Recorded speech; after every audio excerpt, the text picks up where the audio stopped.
Bonjour, aujourd'hui nous allons parler d'une carte de groupe sanguin française. Je vais essayer de vous expliquer les éléments qu'on trouve dessus et que généralement on a du mal à comprendre. Je vais faire cette explication en plusieurs parties. D'abord une partie sur des notions de base qui me semblent importantes à comprendre avant de pouvoir expliquer la suite. Ensuite on parlera du groupe sanguin ABO, puis du groupe sanguin Rhésus, et enfin du groupe sanguin Kell. Dans cette première partie, je vais essayer de vous expliquer les notions d'allèle, d'anticorps et d'antigènes. Vous savez que nous avons 46 chromosomes qui sont associés par paire. Dans chaque paire, l'un des chromosomes vient du père et l'autre vient de la mère. Sur ces chromosomes, on trouve les gènes. Chaque gène sera donc représenté en deux exemplaires, l'un sur le chromosome venant du père, l'autre sur le chromosome venant de la mère. Ces deux séquences de gènes peuvent être légèrement différentes. On appellera ces séquences différentes des allèles. On a donc un allèle qui provient du père, un allèle qui provient de la mère. Les deux peuvent être identiques, mais ils peuvent aussi être légèrement différents. Là, c'est juste la façon dont j'illustrerai les allèles par la suite, les gènes et les allèles. Donc vous voyez RHD, c'est pour le rhésus D, RHCE, c'est pour le rhésus CE. Ce sont deux gènes dont on parlera plus tard. Ensuite, la notion d'anticorps et d'antigène. Là, je vous ai fait une jolie protéine. J'espère que vous admirez mes talents de dessinatrice. Sur cette protéine, on aura différents lieux, différents domaines, différentes régions. Et chacune de ces régions pourra induire la production d'un anticorps. L'antigène, c'est la partie de la protéine que l'anticorps reconnaît. Un antigène est défini par l'anticorps qui le reconnaît. Comme une protéine, c'est assez grand, on pourra avoir différentes zones reconnues par différents anticorps. Donc voilà, je vous ai mis un deuxième antigène, un deuxième anticorps, et ainsi de suite. Dans cette deuxième partie, je vais essayer de vous expliquer les groupes ABO. Ils sont portés par les globules rouges, comme tous les groupes sanguins dont nous allons parler. À la surface du globule rouge, on trouve des sucres. Le gène ABO est porté par le chromosome 9. Il code en fait pour une enzyme qui n'est pas directement l'antigène de groupe sanguin, mais qui va modifier les sucres dont je vous ai parlé il y a une minute à la surface du globule rouge et va ainsi créer l'antigène A, B. Lorsqu'on possède l'allèle A, on produira l'enzyme A qui modifiera les sucres en créant l'antigène A. Lorsqu'on porte l'allèle B, on produira l'enzyme B qui, elle, modifiera les sucres en créant l'antigène B.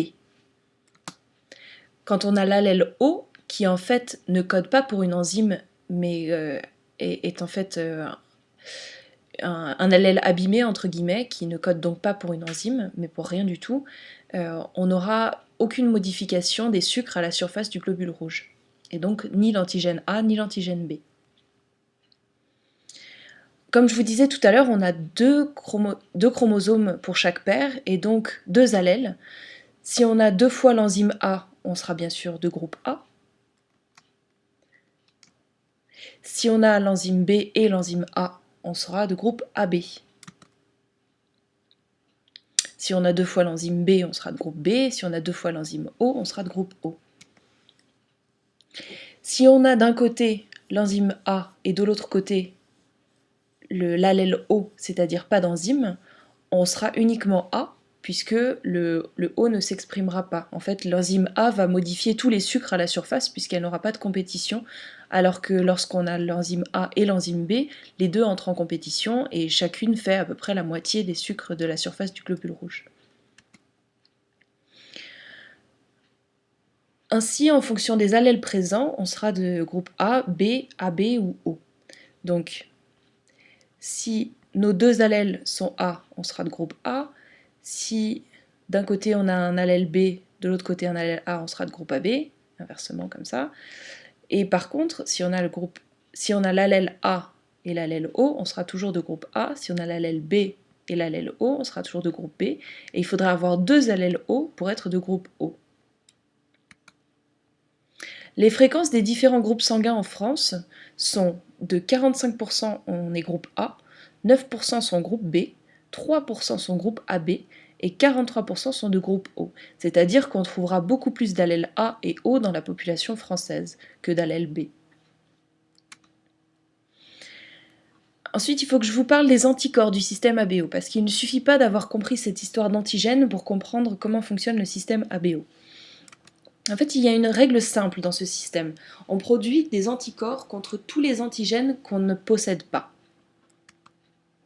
C'est-à-dire que toute personne de groupe A aura des anticorps anti-B. Donc si on transfuse du sang B à cette personne de groupe A, on aura en fait une destruction des globules rouges de groupe B que nous aurons essayé de transfuser par les anticorps anti-B de cette personne de groupe A. Inversement, si on transfuse du sang A à une personne de groupe B, elle va détruire tous ces globules rouges A grâce à son anticorps anti-A. C'est non seulement inutile, mais surtout très dangereux, car ce sont des anticorps très puissants. Donc un petit tableau récapitulatif qui va vous expliquer pourquoi le groupe AB est un receveur universel. Donc groupe A, on a dit, possède l'antigène A et l'anticorps anti-B. Le groupe B, on a dit, possède l'antigène B et l'anticorps anti-A. Le groupe AB possède les antigènes A et B, du coup ne produit aucun anticorps du système ABO. Par conséquent, on peut lui transfuser du sang A, il n'aura pas d'anticorps contre la substance A. On peut lui transfuser du sang B, il n'aura pas d'anticorps contre la substance B. Et on peut lui transfuser du sang O, car il n'y a pas d'anticorps anti-O.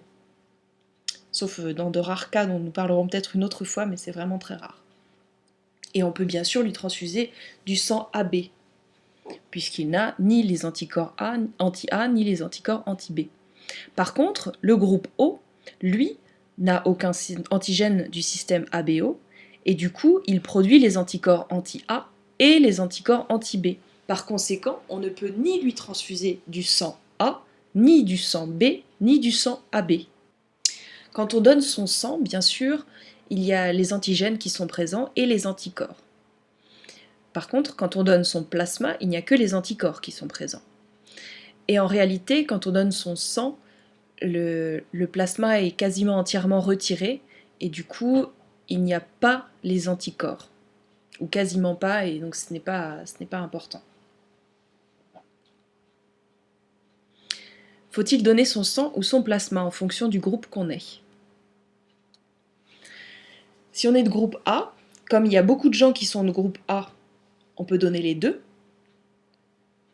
Quand on est de groupe B, on a plutôt intérêt à donner du sang car il y a peu de gens qui sont de groupe B. Quand on est de groupe AB, on a tout intérêt à donner du plasma car on n'a aucun anticorps et du coup on pourra donner son plasma à tout le monde. Et quand on est de groupe O, on a plutôt intérêt à donner du sang, c'est-à-dire des globules rouges, puisqu'on n'a aucun des antigènes. A bientôt pour la suite avec le groupe Rhésus et le groupe Kell.